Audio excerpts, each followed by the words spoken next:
Hello out there. Welcome to another live stream here from AutoCrit. AutoCrit is the premier home for authors. We have our writing desk, which we're going to explore a little bit today, which is our fully functional editing software with self-automated reports, and you can compare yourself against famous authors and self-edit your work. We also have our community, and of course, we have our Academy page, which includes all kinds of learning opportunities, just like this little lecture, workshop, whatever you want to call it, live stream that I'm going to do today about formatting dialogue. Now, this might seem a little technical, but I'm going to try to keep it fun and interesting. One way we're going to do that is because we're going to read some really bad writing. And who doesn't like to read bad writing? I know I do. It's lots of fun. So we're going to have some fun discussing formatting your dialogue, because making sure that you are clear and you are consistent is a great way to show not only professionalism, but make sure that audiences are not distracted by mistakes or just kind of sloppy amateur work while they're going through your story. The last thing you want them to do is to get hung up on grammar or just writing errors versus not paying attention to those wonderful characters and that wonderful story you're trying to tell. Now, if you're not familiar with me, I'm Daniel. I'm one of the writing coaches and instructors here at AutoCrit, and I just want to give a shout out to everybody out there. Hello, everyone. Some people ask why I look over to the side. It's because my chat is right over here. So if I ever look over to the side, that's what I'm looking. I'm looking at the chat. I actually don't tend to work off of notes, so it's just chat. Yeah, we have people from all over Chicago, South Carolina, and you were there for our Penning Passion course last night. That's awesome. Spring weather today. I'm glad. Dumpster Fire, Florida, Washington State. I live in Florida. I love Florida. Oregon. I so need this. Well, if you are a serious writer, as you claim, yes, you do need this. We all need this. We all need a refresher sometimes about things like that. Poorly formatted dialogue kicks me right out of a story. That is so true. That is something, I'll be honest, this is something a lot of editor types do. I actually look at the dialogue first. I care more about the dialogue often than the first line. I'll read the first line often, and then I'll skip and I'll find dialogue. And if the dialogue is good, I'll go back. If it's not, I mean, not exactly, but I'm concerned. I'll put it that way. Dialogue is something that I feel is a great test. It's like chefs. They'll often say, if I'm going to find out who's a good chef, I make them make me an omelet. It's kind of the classic example. Maybe a little bit of a cliche, but I've heard it a lot. With writers, dialogue. Look at dialogue, because dialogue is tricky. All right, so let's kind of dive right into dialogue. I have some tips and tricks that are going to come up a little bit fast and furious here. My first tip is to avoid, specifically, is make sure you put in your line breaks correctly. Okay, the reason why is that line breaks are a nice shorthand of us seeing that somebody has begun talking or that we have switched speakers. When you just what they call bury your dialogue, you can have trouble, particularly if what you're leading into does not indicate who is talking. It can be very confusing. So I have an example here. A giant mushroom appeared on the ground. What an interesting sight, Daniel said. It's got to be from the gnomes, Shirley responded. Yeah. This is really confusing, isn't it? Because when you see the what an interesting sight, you immediately start wondering if the mushroom is talking. But no, it's not. It's me. And then when you see it's got to be from the gnomes, where you're thinking, well, Daniel's continuing to talk. But he's not. It's Shirley, right? So please include those line breaks. What an interesting sight should be as a new line or a new paragraph. And it's got to be from the gnomes should also be further down, right? They should not all be together, mushed. If you do this, it's going to confuse your audience. Now, if it was Daniel noticed a giant mushroom appearing on the ground, what an interesting sight, you wouldn't necessarily need that line break because it's obvious to us. Well, it's going to indicate to us that it's Daniel who's talking. However, there are still plenty of people that put the line break in anyway, just for that clarification. So it's up to you. Whether or not you bury your dialogue can be a little bit dependent on the genre, depending on what the audience is used to. Again, what we're trying to avoid is for the audience to use a lot of unnecessary brain power just to understand what's going on, right? We don't want them doing that. We want them to use their brain power as for the story, for the characters, for all that wonderful symbolism, whatever it is. We don't want them thinking about the formatting, which is why we don't want to think about format, but unfortunately we have to. It's one of those things that's in the background, but it's incredibly important. Next thing, bad use of quotation marks. And this goes beyond just the excessive use of quotation marks where you say, it's a wonderful restaurant. And you're like, well, is it not? Right? Because the scare quotes indicates that something is not, in fact, what it is, right? You're somewhat kind of, it's a bit of irony. You're saying something that it's not. But beyond that, just sloppily using quotation marks can, again, give a lack of professionalism. It shows that you are not following typical style guides, and you may not know what you're doing in general. And it's not necessarily completely fair, because you might say, well, some of these rules seem to be arbitrary, but people are going to notice them. And so when you don't do them correctly, it will, in fact, ding you. So, for example, the top, John asked Mary, where do you want to go for dinner tonight? I know a great Italian restaurant nearby. A couple of mistakes there, right? Inside quotation marks, if somebody is using quotation marks, they should use a single. And then you could ask the question, what is an Italian restaurant? Does that even need quotation marks at all? Because that indicates it's not actually an Italian restaurant, right? But let's say you are making that point. It's an Italian restaurant, like maybe the person is saying it's not really authentic Italian, it's like American Italian or whatever. So it's like, I know a great Italian restaurant. You would still put in a single apostrophe, not the double quotation within a quotation. And the more picky one is at the top sentence. You can see the period is on the other side of the quotation. No, the period goes on the inside, because what the quotation is doing, what the quotation marks do, is it brackets everything that's part of that quotation. And the period is part of the quotation, right? That is how they ended their sentence. So it should go on the inside, right? You should bracket it in. You think from a computer programming standpoint, right? You bracket it in. You have codes on the outside and inside. Great Italian restaurant is a whole nother sentence. Exactly, right? You put the quotation around, I know a great Italian restaurant nearby, doing the same thing, right? So, I mean, on one hand, this kind of sentence does give you a lot of subtext, right? When you have that, it's an Italian restaurant. But just don't do it by accident. I've seen people do it where they think that putting in this is like a way to emphasize. It's almost like to bold or underline something. It's not. It gives a certain indication as to what you're saying, which like I said, it's usually kind of an ironic usage. It's a usage where you're saying it, but what you really mean is the opposite. That's not what it claims to be. All right. Next tip. No dialogue tags. We're like, what? No, you can just forget to put in dialogue tags when they are necessary. This is a terrible thing to do because we have no idea who is talking, and then you just have disembodied dialogue, right? So this can happen because sometimes the author can forget that the audience doesn't know what they know, which is they know who's talking. And they, in fact, don't know who's talking because you haven't told us. So, for example, the couple walked into the restaurant. Looks nice. Bob glanced at the open table, and Laura followed him in. Who said it? Was it Bob? Was it Laura? Was it the waiter? Was it River? We have absolutely no idea. So yes, do not do this. Yes, it's a ghost. We don't want to be guessing on who is talking, right? We want to always know. That is the purpose of a dialogue tag. Sometimes you get a lot of bashing about dialogue tags because of the next tip, which is that you can overuse dialogue tags. You can have them constantly. This is not a great thing either.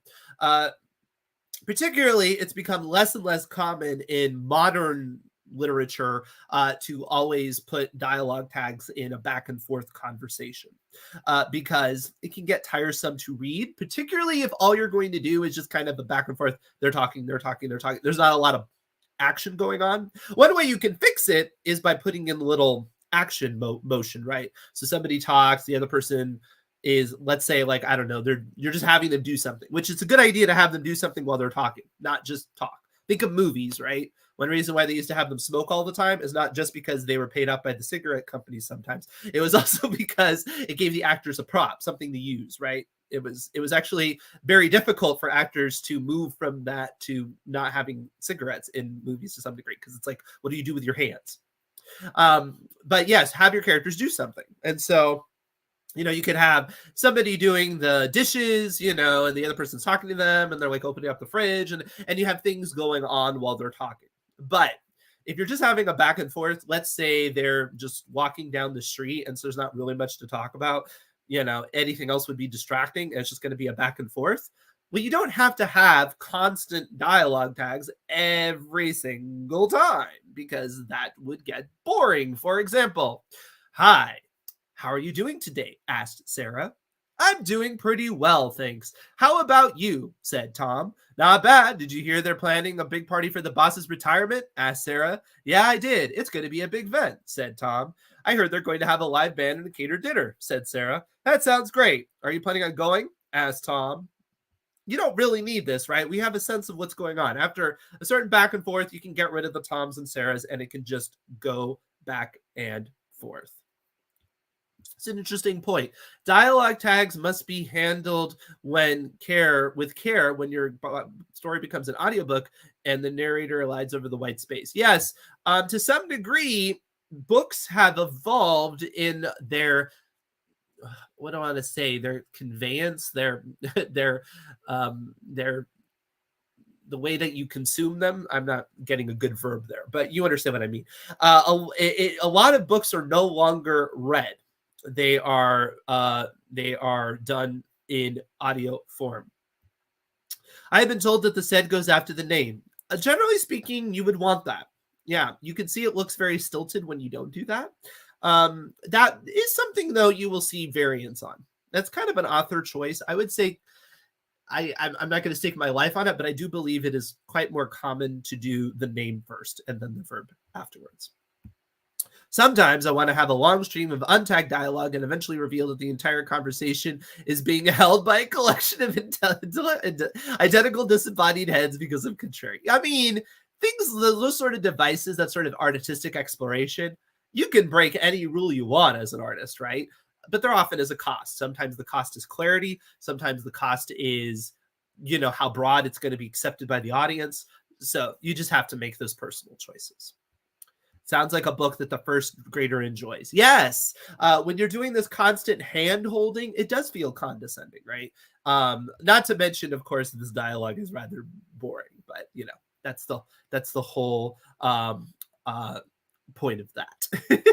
What about body language changes, tone changes, etc. with the tags? Aha, that is a good question. And why does AutoCrit not like tags like Tom snarls and preferred said?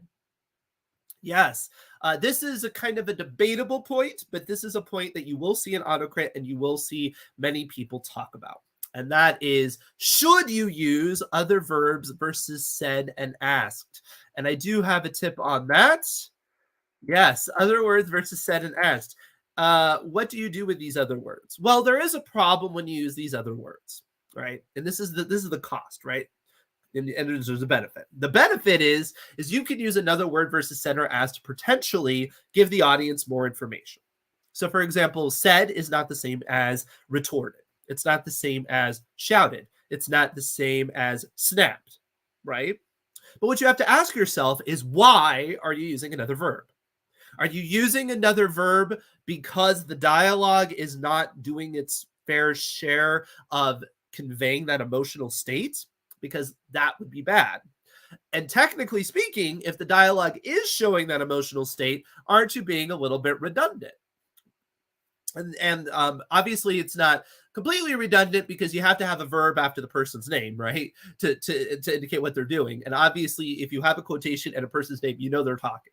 So there's a little bit of redundancy already. But The problem is that people often overlook those verbs anyway, because we have trained them into not paying close attention to those tags as much because of the use of just said and asked, and really trying to convey less information through a dialogue tag, particularly in modern literature. It's just less and less common to want to throw in other verbs. And often when you do, they somewhat stand out.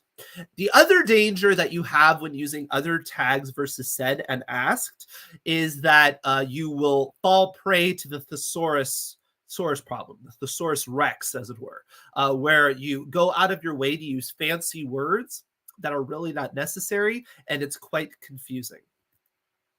I can't believe you said that, Tom vociferated. Yeah, well, I did, Carla posited. Forget it, Tom intonated. And I'm not saying you would actually go to this level, hopefully not.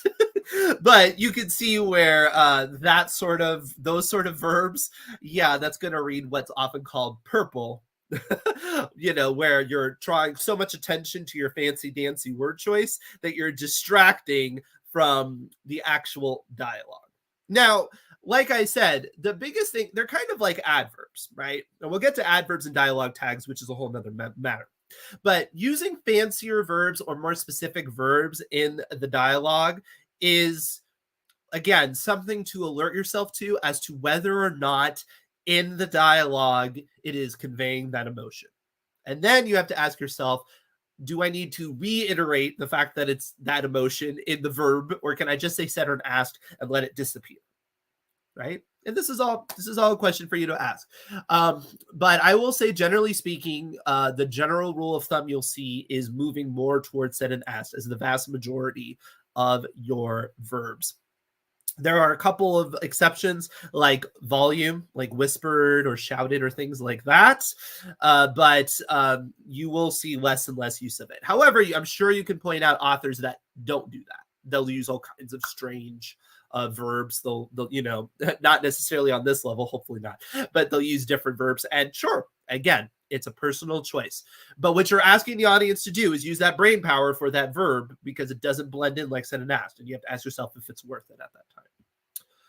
I like using verbs other than said, but I do agree that it does need to be a reason. I tend to think ask is redundant because doesn't the question mark tell you it's a question? Perhaps, but often when you have, what are you thinking, Tom said, it just doesn't roll as well as a sentence as Tom asked for some reason, at least not to me. So even though it is redundant, I do tend to like the asked. That's enough, Daniel snorted. But again, that's enough is something that sounds rather heated. It sounds rather short. Do you really need the snorted, right? It's a question. It's a question. I like the example. Overuse of adverbs. Yes. When you use adverbs in your dialogue tag, it's the same problem as when you use an adverb in a sentence. You do run the risk that you are using the adverb for no other reason except that your dialogue is not doing enough to earn its spot on the page, right? Is the sentence conveying the emotion properly? Because if you have to say, they said it angrily, they said it, heated, lamely, whatever it is, the question is isn't that conveyed through the dialogue itself? And so just ask yourself that question. Does it mean you should never, ever, ever, ever use an ly word in dialogue tag? Of course not. You can, but just be careful.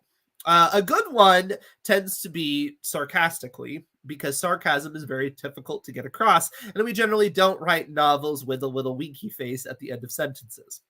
Although, who knows? Emojis may find their way into novels one of these days, and for all of you who just cringed, yeah, sorry, I just put it out there, but who knows? Art changes over time. We don't know.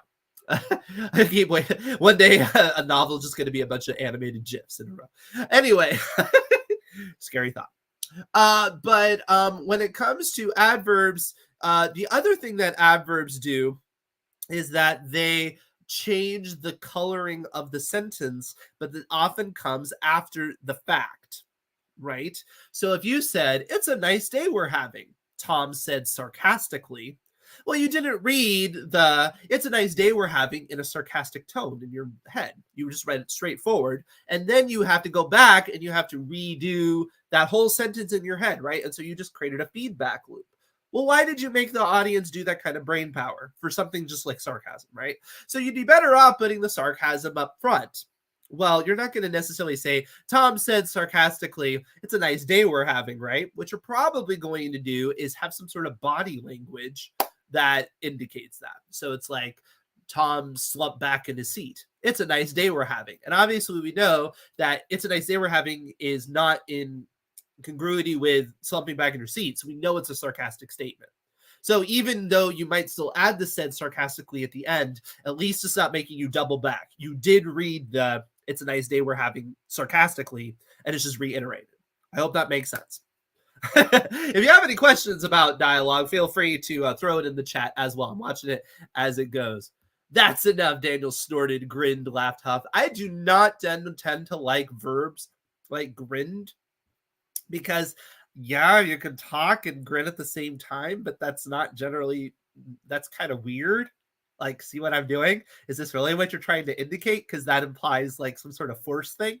So I would say, oh, I'll go back, Kat. I'm sorry. I must have missed that question. I'll go back. Where is it? Can you reiterate? Here it is. Yeah, I got it now. So if you say, "it's a nice day we're having," he grinned. Is that really what you're trying to indicate? That it's like this forced smile? Probably not. So I would say don't include verbs that don't make sense. Like, you can't actually do that and dialogue at the same time. You can't speak at the same time. I don't tend to like that. I know you'll see it. I can't say you can never do it ever, because people do it, but I don't tend to like it. And I think a lot of other people don't tend to like it. The first sentence, "show who is talking, could the other tags be removed?" Correct. Going back to earlier where I was talking about a conversation back and forth. Yes, once you have a rhythm set up, you do not need alternating. Is you're just going to assume the other person is talking. Now, that doesn't mean you should drop all of the dialogue tags forever and ever and have like 5 pages of back and forth. Of course, 5 pages of back and forth is excessive anyway. But imagine it's a long conversation. You will eventually need to re-interject because people might lose track of it, but you just don't have to do it every single time. You could show by saying "it's a nice day outside," and then the character looks out the window where it's pouring rain. Exactly. Yeah. And then in that case, what you're doing is you're setting up the audience for a punchline. Yes, you can do that. Right? Or you could do it the opposite. You could say, the character looked outside the window where there's pouring rain. "It's a nice day we're having outside." And obviously they're being sarcastic. Or you could flip it. "It's a nice day we're having outside." And then they're pointing the pouring rain. It depends on that order of information. Like, what's trying to be conveyed, right? Where do you want the punchline to land, as it were? So you got options. But again, putting an adverb at the end often makes you circle back.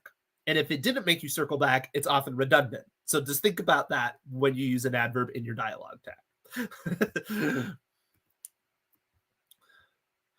"Nice weather we're having," he face. Is that face locked in a rictus grin? Is that how you describe this? Thank you. I like that.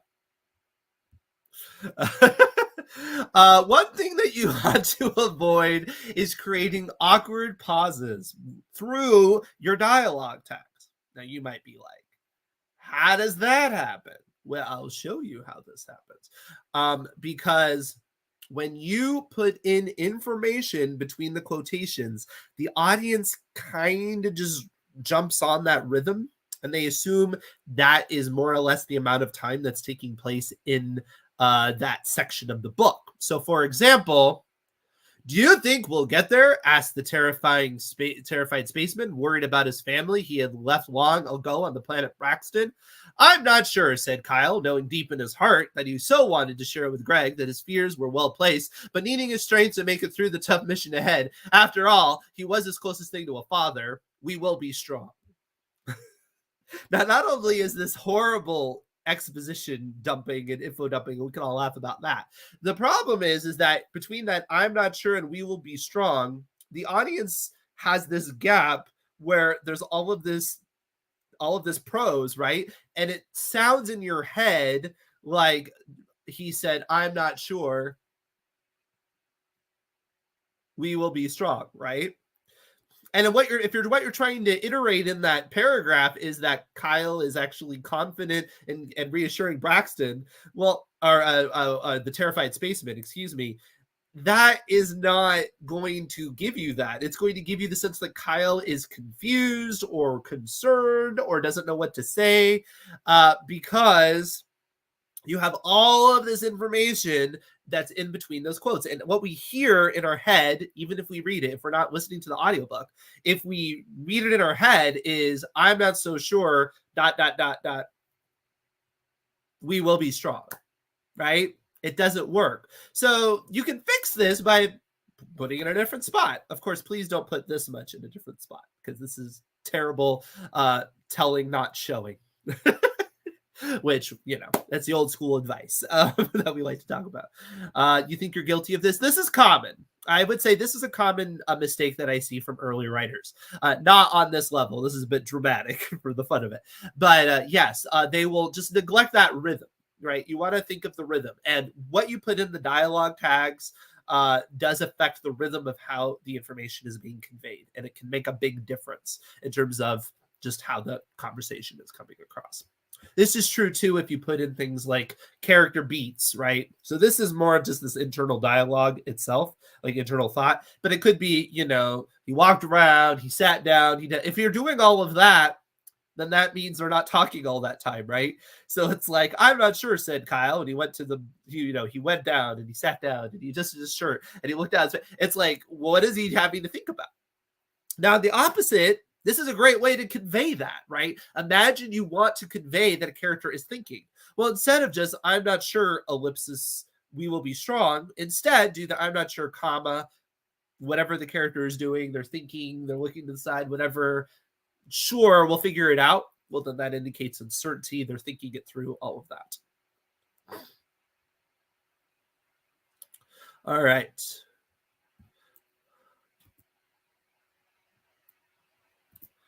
Next one is no action beats. Okay, so this is kind of the flip side of that.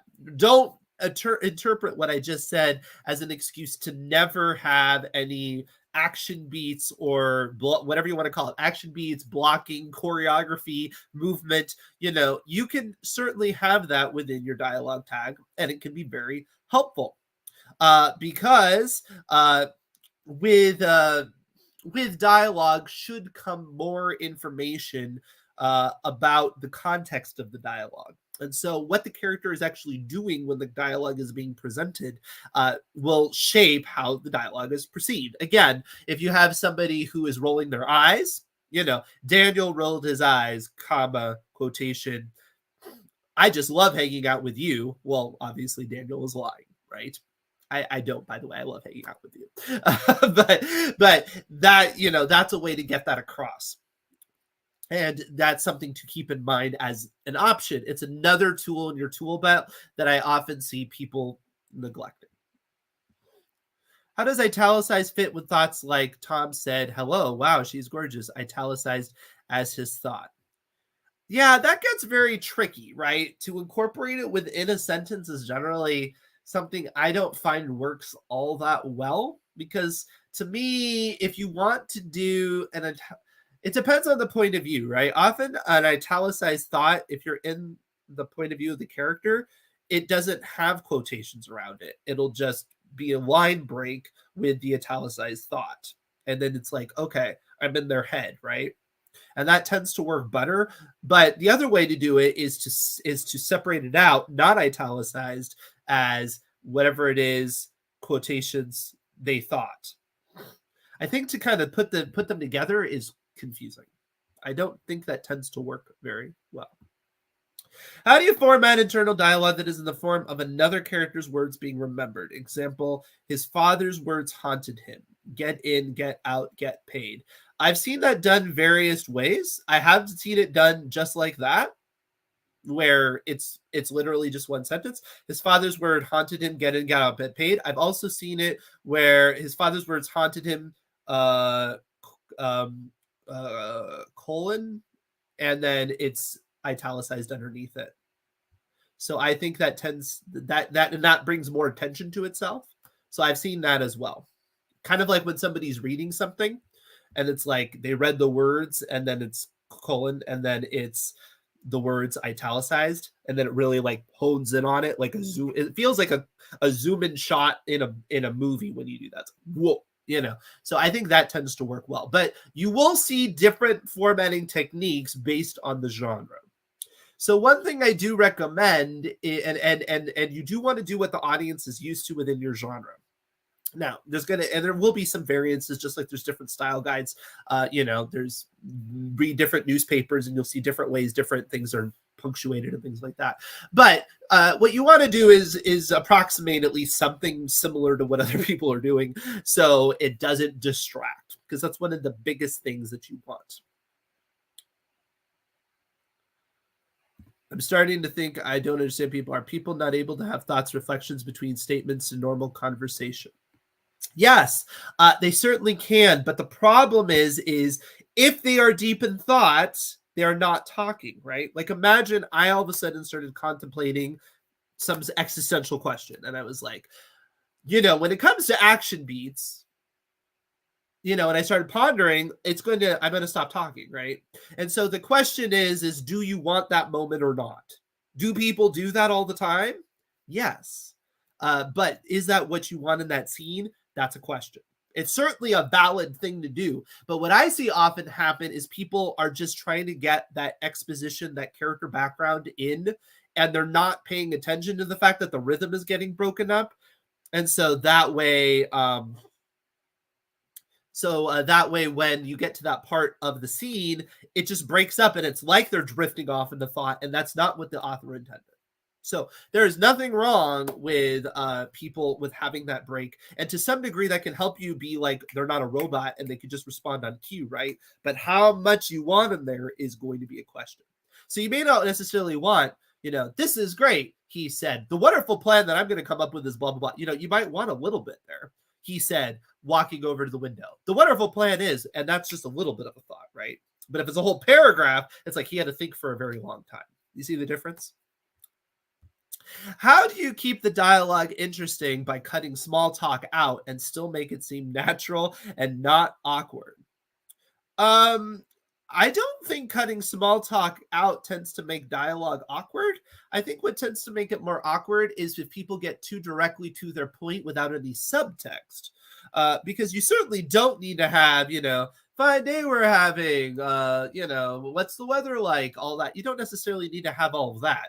But obviously, if somebody immediately walks into a room and says the most controversial statement they have because there's something that needs to be addressed, no, that isn't very normal, right? And in that sense, the way you make it interesting is you can have people kind of have that small talk, but the subtext is, well, that they're trying to avoid something else, right? And so then it's still interesting.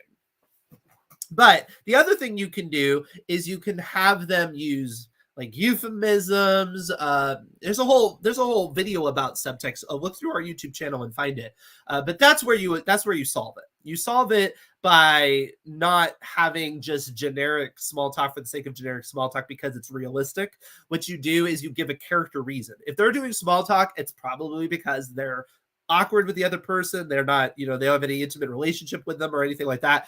And, there's something being conveyed. It's not just the mundaneness of life. Just like you generally don't talk about the people brushing their teeth and going to the bathroom unless there's a good story reason for it, because these are just natural things that happen. This goes into schools of thoughts on internal monologue. The way some people narrate themselves in their heads does run simultaneously with their conversation, but it doesn't work well on paper. Correct. The problem is that headspace, right? You can't really, because of the rhythm. If you try to throw everything at once, what it does is it's dividing the audience's attention. And that space of time is giving the audience the sense that space of time is happening in real time in your story world. And so it's really confusing. Again, if you do not want to give the audience the impression that the character is deep in thought, which is totally worthwhile to do. Although you want to be careful. Even if it's realistic, that a lot of people don't have a snappy answer all the time. Again, this is fiction. This is stylized. It doesn't have to be that realistic. Most unnecessary small talk I see is exposition hiding in dialogue. Correct. Often it's like, oh, you're my favorite boss, aren't you? I just love the fact that you raised my salary last week and you gave me a new painted office. And it's like nobody talks like that, right? Because they're not going to say things that the other person already knows. Again, small talk realistically is only going to occur when somebody is just kind of warming up a conversation, if they don't really have anything else to say, if that's kind of the level of the relationship. And these are all things that are actually fairly interesting in a book if there's a reason. So again, you don't need that mundane conversation with your coworker that's just at that superficial level, because who are they in your life? They're just kind of a side person, right? So they're not even characters that would show up in a book. But if it's a coworker that you really need to talk to and you really want to find out more information about, but you're at that awkward level, then yes, you would engage in that small talk, right? And then you're going to watch them get deeper and deeper with them, and you're going to find that interesting. All right. Thank you. I tried to give it some time and try not to muddy the issues. So I appreciate that. All right. Action beats. Yes. Like I said, you want to break up your dialogue when you can with some action. So if you have a very long conversation that's just back, forth, no dialogue tags because you can track it. What you might want to do is an action beat to help you track it, or just to break it up. So it doesn't just feel like, because again, that kind of rhythm, that sing-songy rhythm, that can get boring after a while, for sure. All right, so we have all kinds of great things going on within the AutoCrit community right now. We are gearing up for the finale of our March Madness, and we do have some winners so far that have made it through the 3 rounds. We're in the 3rd round now, moving towards the final round. If you're a pro member, you can help out by voting this weekend to get our crew in the final round. I'm excited to find out who the winners are, and we'll announce we'll share some of the example here just to see our wonderful work from our AutoCrit Pro members. We do have a self-editing workshop coming soon, March 30th through April 2nd. I'm going to move this so you can actually read the date. Ta-da! There we go. And that will be conducted by yours truly. We're going to discuss some of the things here like we talked about in this example as well. We have our fantasy club. That's tonight at 7 o'clock. Our horror club is also tomorrow at 6 p.m. And some people on here have already joined our Penning Passion course. It just kicked off yesterday, so you can feel free to still sign up for it if you would like. You can catch the replay of that, and you can catch the other 3 live sessions if you want. It's right there down below. I had a fantastic time with Kara last night discussing romance. It was a really insightful session.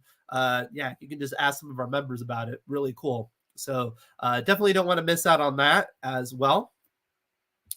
The Penning course is excellent so far. It really is, right? And if you're an AutoCrit Pro member, you can also join our accountability club, which takes place on Monday as well. But I don't want to just talk about formatting dialogue all yourself, because you don't have to do all of this entirely yourself. You can, in fact, use our writing desk to help out with this. So I'm going to take a little view into our writing desk and take a look at our dialogue-based reports. For those of you who are pro members, you know where it's at. But for everybody else, this is a good look at what goes on behind the scenes here, as it were, for all of our wonderful pro members. And, you can get a little refresher of what's going on. So when you use our writing desk software, you have access to all kinds of reports that help you compare your work against others. And this can be very helpful because what you want to see is if you're an outlier of certain things. So one thing it'll tell you is whether or not you just have a whole lot more dialogue than everybody else. And you can see here, I'm pretty much in the ballpark. 88, 100 would be exactly the same. And this is just an example of a short piece I have. Although you can see in this section, I have 35% dialogue, and general fiction had 28. So this is kind of a great rule of thumb, right? If there's a certain artist that you like, and you tend to like the rhythm of their work, you can find out, do you have more dialogue than they do? And maybe you do. And then maybe you might ask yourself, do I really want to have that much dialogue, right? Do I want to be that kind of outlier or not? It also will talk about, said and asked versus others. I did not use a lot of others because I did not want to draw attention to itself. I do have a few, and this is well within the range. I'm actually a little bit more aggressive about the said and asked than general fiction was.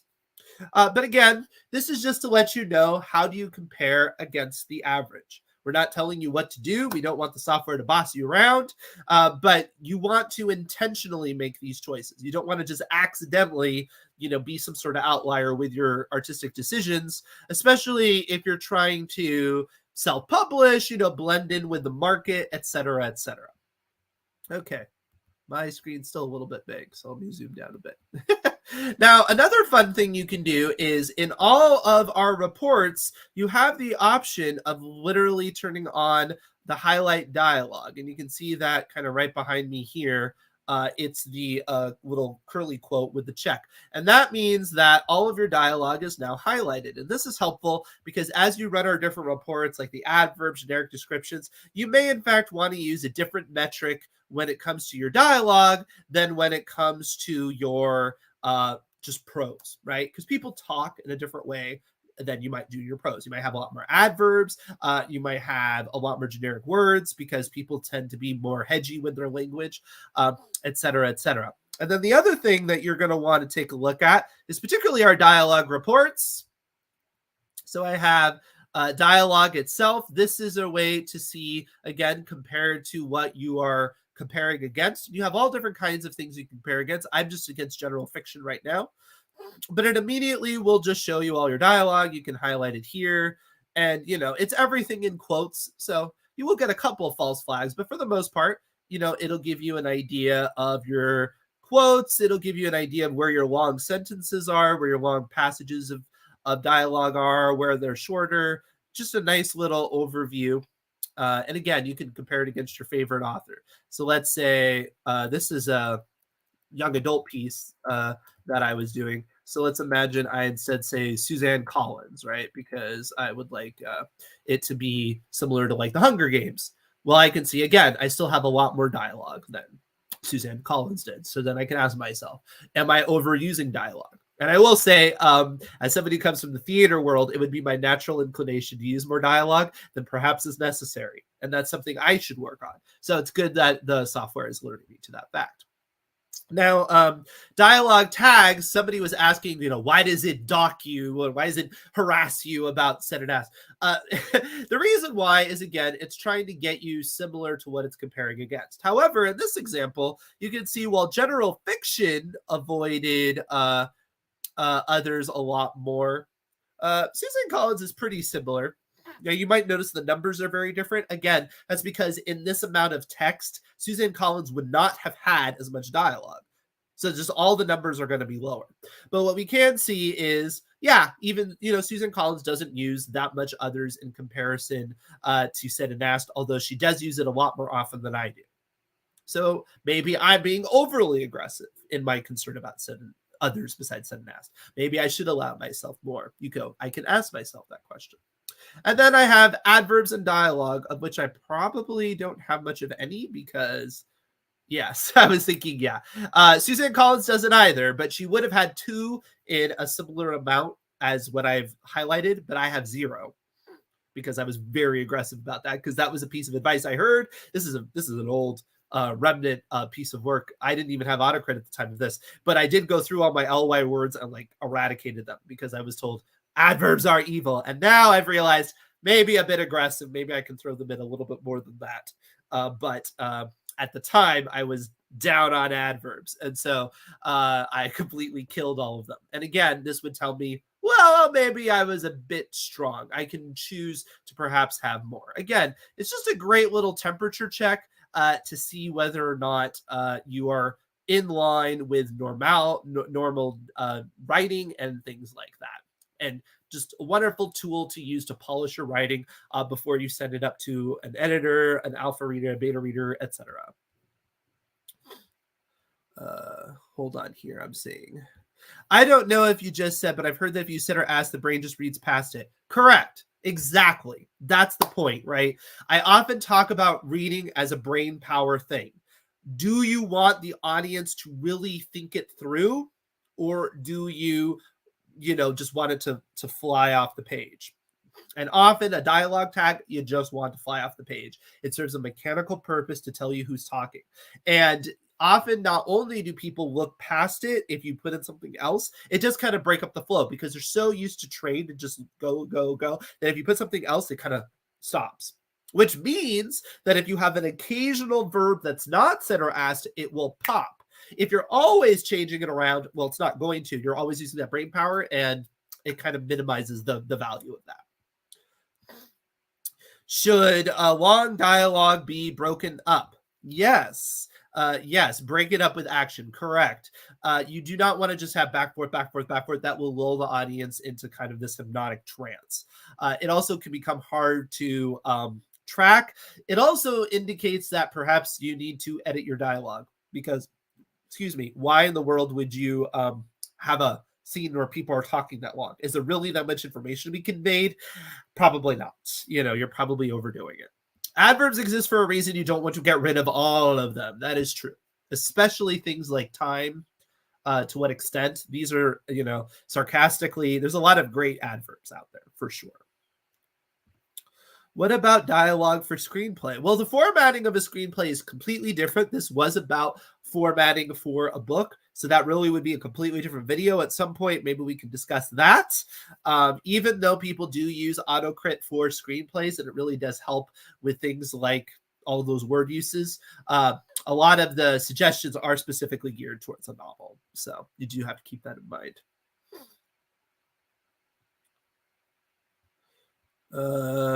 Do texted messages get single quotes? I am not sure what you mean by that. Like somebody's reading it. Usually when I see somebody reading a text message, it's done with italics, just like if they were reading anything else. So they'll say they got a text message and then it'll be italics. Sometimes people will even use like a kind of computery font to show that it's a text. I generally don't see text messages in quotes unless they're kind of remembering. It's like he remembered back when Laura texted him and then quote, whatever quote. But if it's like they just got one, it's like, his phone buzzed and he pulled it out and there was a text message from Laura, it'll be colon, next line, italics is what I usually see. And I think that is better because, again, it gives you that zoomed in look. Because usually when you have a character getting a text message in a book, they're getting something fairly dramatic. Right? You generally don't be like, it doesn't have to be, but often it's not. They got, their phone buzzed and they pulled out the phone and they looked and it was, I need milk from the grocery store. Usually that's not what you're doing, right? Because why would you break up the action for something mundane? How to distinguish text from thoughts if italics? Well, the point is the context, right? Yes, because you set it up. You would say they got a text from whatever, colon, that, and that would be like, that's what they're reading. In the same way that's how you do it if they're reading something on a tombstone or something like that.